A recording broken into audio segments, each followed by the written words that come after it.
Commander Krell Vox swiveled his sensor stalks in disbelief, triple-checking the readings from his bioscanner.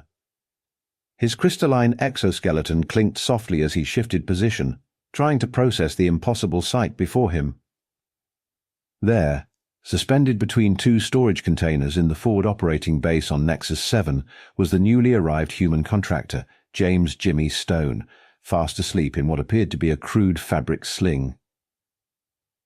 "By the sacred crystals, he can't be serious," Krell Vox muttered, mandibles clicking in agitation. The scanner confirmed what his eyes refused to accept. The human's vital signs showed all indicators of deep, restful sleep. This despite the fact that their position was less than 2 kilometers from the front lines of the bloodiest conflict this sector had seen in 3 centuries. The rhythmic thunder of orbital defense batteries pounded through the air every few minutes, each concussion powerful enough to shatter the eardrums of lesser species. The acrid smell of chemical weapons lingered from this morning's Ravager assault, and the ground still trembled from subterranean boar worms trying to breach their perimeter. Yet there lay Jimmy Stone, snoring softly with a datapad resting on his chest. "Lieutenant Zaranix, come see this," Krell Vox called to his second-in-command, a Valaxian whose bioluminescent skin pulsed with nervous energy. Her tentacles coiled tightly as she approached, a natural reaction to the constant stress of their environment. "What troubles you, Commander? More breach attempts?" She froze mid-step when she spotted Jimmy. Is the human dead?" "No, Lieutenant, he's sleeping, peacefully." "That's not possible. The psychic stress alone in this sector would drive most species mad. We lost 3 Mindweavers to anxiety attacks just this morning." Krell Vox consulted his scanner again. His brainwave patterns indicate stage 4 sleep. Heart rate 62 beats per minute. Blood pressure optimal. He's not just sleeping, he's getting better rest than I've had in my hibernation pod. A particularly massive explosion lit up the sky, bathing the storage yard in crimson light. Both aliens instinctively dropped into defensive postures. Jimmy Stone shifted slightly in his hammock, mumbled something about 5 more minutes, and continued sleeping. "Incredible," Zara Nix whispered, her skin now glowing a fascinated blue. "I've heard stories about human resilience, but this... Commander, do you realize what this means? The legends about Deathworlders might be underestimating them." Krell Vox raised a manipulator to silence her as he noticed something even more astonishing on his scanner. "Lieutenant, his body is releasing chemicals associated with positive dreams.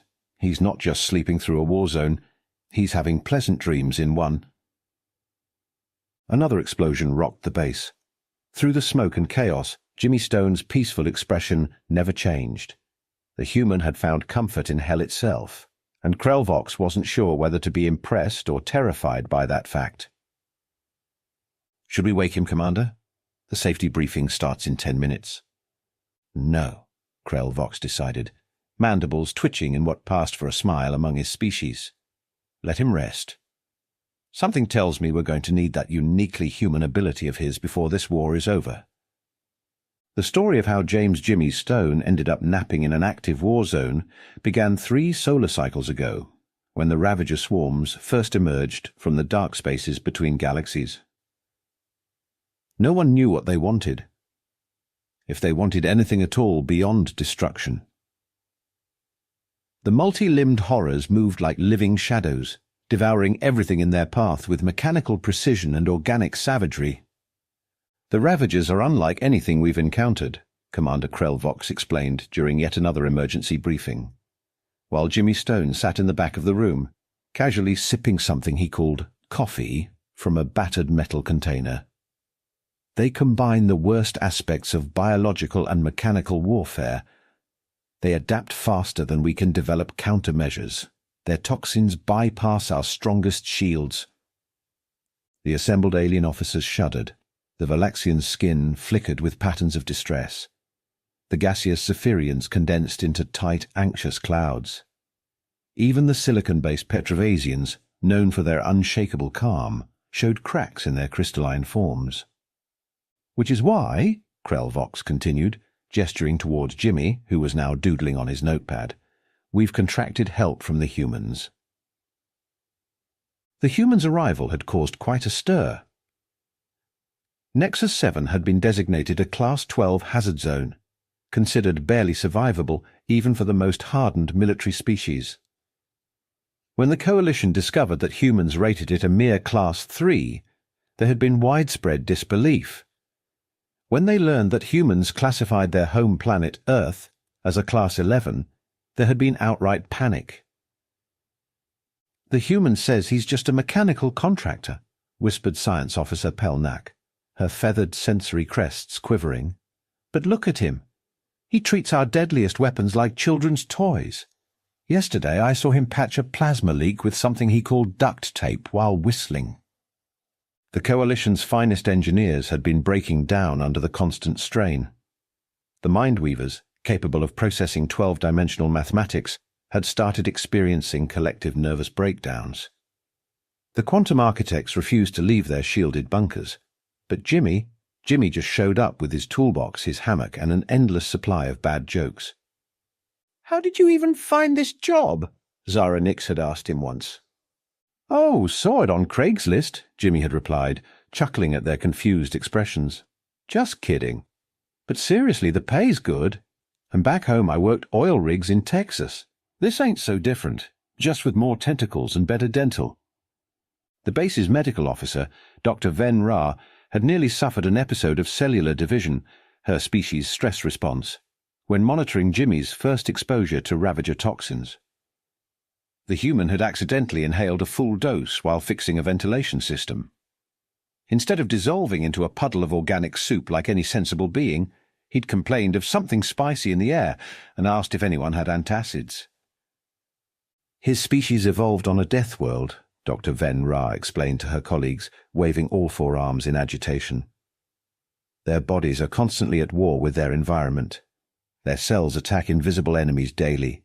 They drink poison for pleasure and deliberately expose themselves to radiation for darker skin. How do you develop countermeasures against a species that treats mortal danger as an inconvenience?" The Ravagers seemed equally puzzled by humans.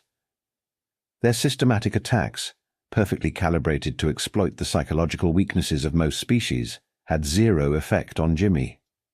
Sound frequencies designed to induce madness? He called it better than his white noise machine. "Psychic attacks? Like a massage for my brain," he'd said. "But doesn't any of this scare you?" asked a young Petrovasian engineer, after their third bombardment of the day. Jimmy had paused from his work on a quantum stabilizer, grease smudged across his face. "Kid, I worked retail during Black Friday sales. This is nothing." Commander Krell Vox had stopped trying to understand. The human's personnel file listed him as just a Class 2 mechanic.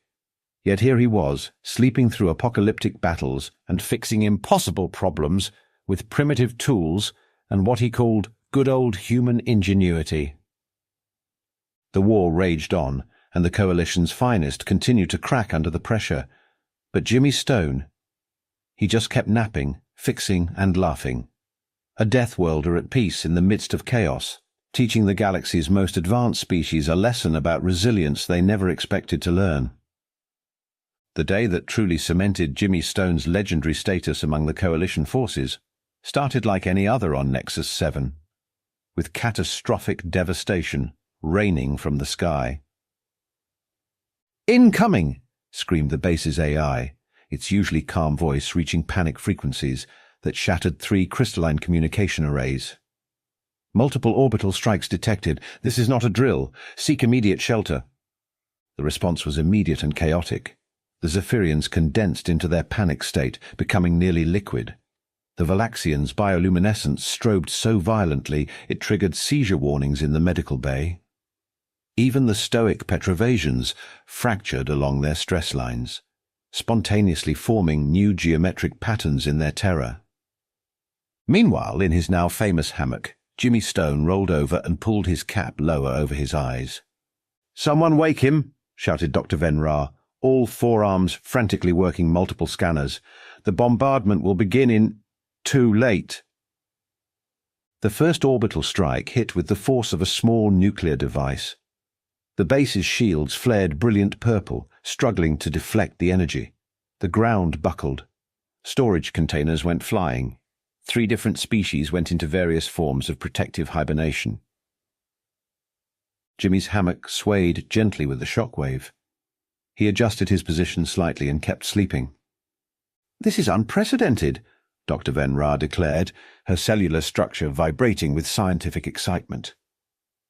"Quick! Get me the neural scanners, the quantum resonance detectors, the psychic wavelength analyzers." A team of trembling scientists assembled around Jimmy's hammock, setting up increasingly complex equipment while trying to avoid being thrown around by the continuing bombardment. The readings they got back made even less sense than Jimmy's behavior. "These patterns. They're all wrong," muttered Chief Scientist Baltox, his crystalline appendages tinkling nervously. "According to these readings, he's not just sleeping.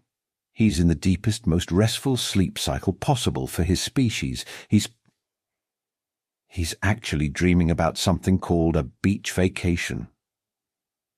Another explosion rocked the base. A piece of shrapnel embedded itself in the wall 6 inches from Jimmy's head. He scratched his nose and mumbled something about needing more sunscreen. "But it gets worse," Dr. Van Ra continued, recording frantically. "He's producing none of the stress hormones we'd expect. No cortisol spike, no adrenaline surge. His brain is releasing chemicals associated with contentment." The orbital bombardment lasted 17 minutes. In that time, the base's defensive systems registered 147 major impacts, the shields dropped to 12% power, and the assembled alien scientists recorded enough data about human sleep patterns to fill a quantum database.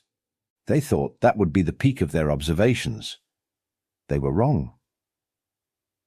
The ground assault began exactly 3 minutes after the bombardment ended.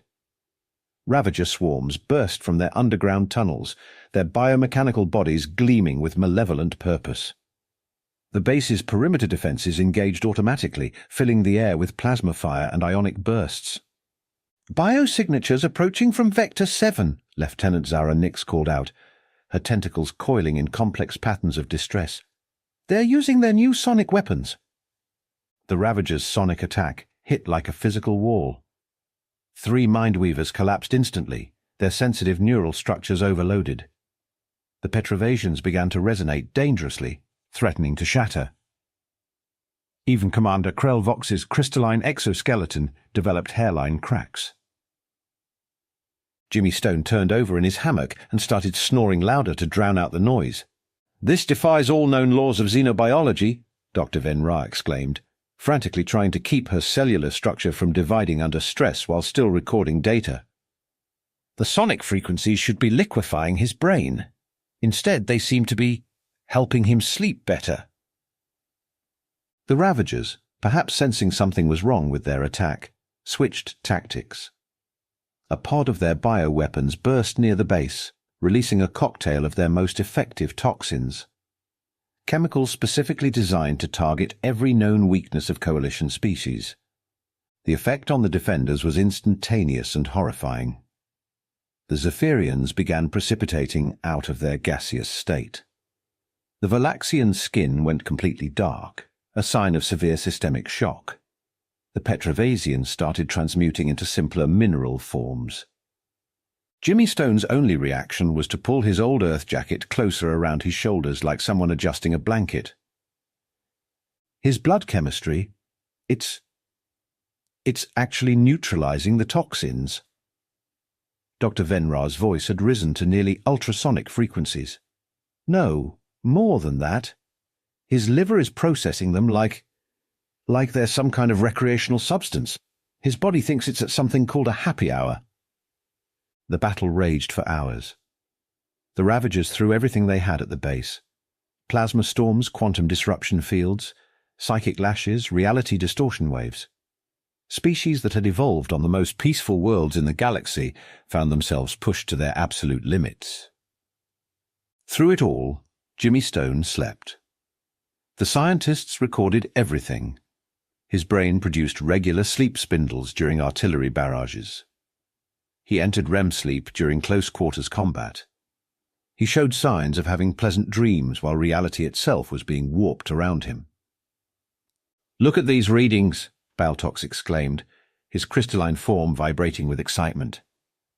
"According to our instruments, he's currently dreaming about something called a barbecue in the middle of a Class 12 combat zone."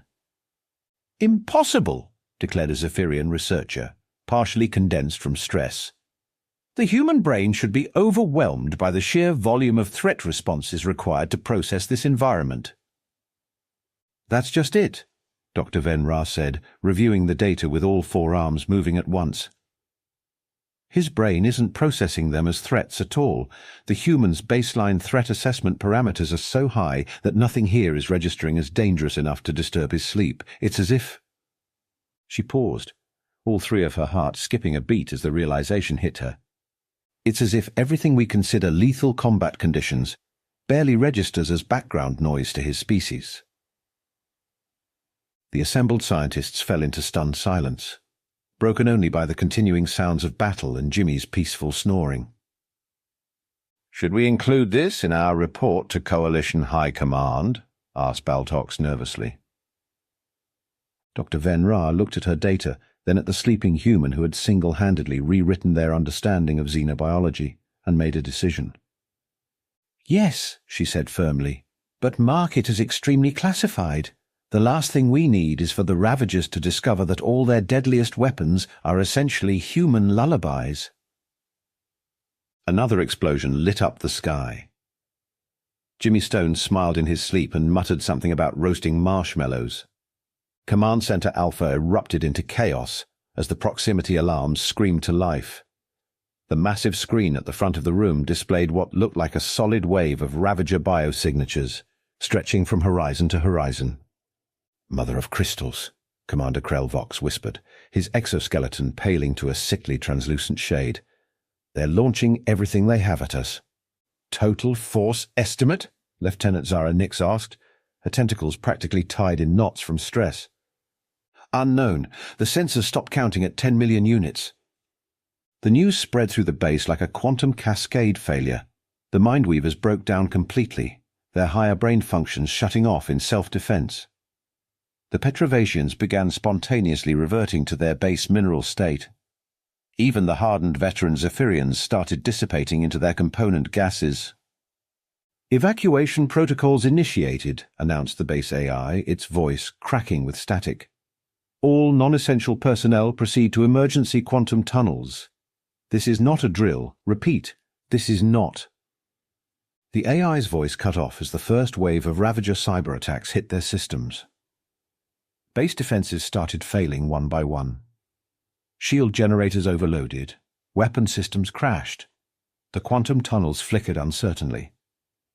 And through it all, Jimmy Stone continued his peaceful nap, a slight smile on his face as his hammock swayed between the storage containers. "Someone grab the human!" Dr. Ven Ra shouted, her cellular structure practically vibrating apart. "He'll never survive!" Her voice trailed off as she looked at her scanner. According to the readings, Jimmy's vital signs were still showing perfect rest patterns. If anything, they'd improved since the crisis began. The first wave of Ravagers hit the outer perimeter like a tsunami of biomechanical horror. Their new weapons fired simultaneously: sonic disruptors, neural scramblers, quantum destabilizers, and something that seemed to bend the laws of physics themselves. The combined effect should have turned any living thing's brain to soup. Instead, Jimmy shifted slightly and mumbled, "Thanks for the white noise, guys." That's when Dr. Ven Ra noticed something extraordinary on her instruments. "Commander, the Ravager weapons! They're having an unexpected effect on the human's brainwaves." The weapons designed to destroy minds were somehow synchronizing with Jimmy's sleep cycles, creating a bizarre feedback loop. His peaceful dream state was being amplified and broadcast back through the Ravager's own neural network. The human's delta waves are being picked up by their hive mind. Dr. Ven Ra's cellular structure pulsed with excitement. They're receiving pure, concentrated peace. The effect on the Ravager swarm was immediate and devastating. The biomechanical horrors, creatures engineered for constant aggression and violence, suddenly found themselves experiencing something entirely alien to them: tranquility. The first rank of Ravagers stumbled, their movements becoming uncoordinated. The second rank crashed into them, their own neural networks becoming infected with Jimmy's peaceful brain patterns. The third rank began showing signs of drowsiness. They're falling asleep!" Lieutenant Zara Nix exclaimed, her bioluminescence flickering in disbelief. Like a stone thrown into a pond, the effect rippled outward through the entire Ravager army.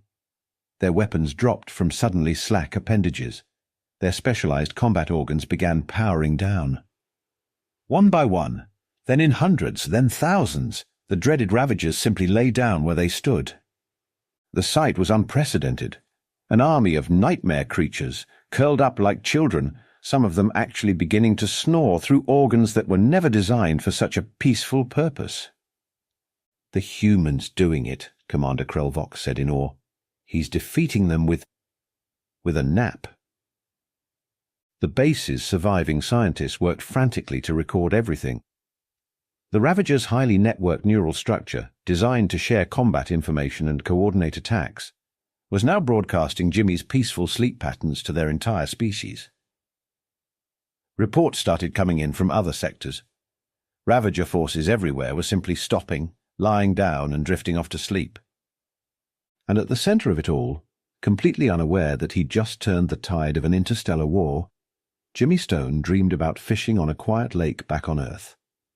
"Should we wake him?" Lieutenant Zara Nix asked cautiously. "Don't you dare," Commander Krelvox replied, watching as more Ravager units succumbed to the peaceful contagion. Right now, that human's sleep patterns are accomplishing what all our advanced weapons couldn't. He's teaching an entire species how to rest. Dr. Ven Ra checked her instruments one final time. According to these readings, he's currently dreaming about something called Sunday afternoon football. Whatever that is, it seems to be particularly effective at pacifying Ravager neural structures. The crisis that had threatened to overwhelm their strongest defenses had been averted, not through superior firepower or advanced technology, but through one human's ability to find peace in chaos. The most feared army in the galaxy lay sleeping under the stars, their weapons forgotten, their aggression dissolved in the face of something they had never encountered before, the simple tranquility of a good nap. And Jimmy Stone? He just kept on sleeping, unaware that he'd just become the first being in history to defeat the Ravagers by doing absolutely nothing at all. 2 weeks after the unprecedented sleeping victory, as it came to be known, Jimmy Stone finally attended the official debriefing, fashionably late and carrying his ever-present cup of coffee. The room was packed with the Coalition's highest-ranking scientists and military leaders. The Petravasians had sent their Grand Crystal Archon. The Zephyrian High Consciousness floated near the ceiling. Even the reclusive Mindweaver Collective had emerged from their isolation chambers for this historic occasion. "Mr. Stone," Commander Krelvox began formally, "you have single-handedly revolutionized our understanding of warfare, psychology, and xenobiology. Your unprecedented ability to maintain deep sleep during combat conditions has led to the development of new peace-inducing technologies. The Ravager forces remain in a state of dormancy. We have so many questions." "Sure thing," Jimmy interrupted, taking a loud slurp of coffee. "But first, anyone know if the breakroom replicator is working? I'm starving." Dr. Ven Ra's cellular structure rippled with barely contained excitement as she projected her findings. "Mr. Stone, we've analyzed your brainwave patterns from that day. The level of peace you maintained while sleeping through a Class 12 combat scenario suggests some form of advanced evolutionary defense mechanism. Perhaps a specialized neural structure or—" "Nah," Jimmy shrugged, propping his boots up on the conference table. "I just worked third shift at a 24-hour diner all through college. Once you've dealt with hungry customers at 3 a.m. during finals week, not much bothers you anymore." The assembled aliens stared in stunned silence. The high consciousness almost precipitated from shock. But the toxins!" Dr. Venra protested. Your body processed Ravager bioweapons like they were nutrients. Oh, that, Jimmy chuckled. Probably built up a tolerance from my mother-in-law's cooking. Her meatloaf could strip paint. The Grand Crystal Archon chimed in confusion. Several Mindweavers clutched their sensory organs. The Coalition has already begun implementing changes based on your example, Commander Krelvox continued.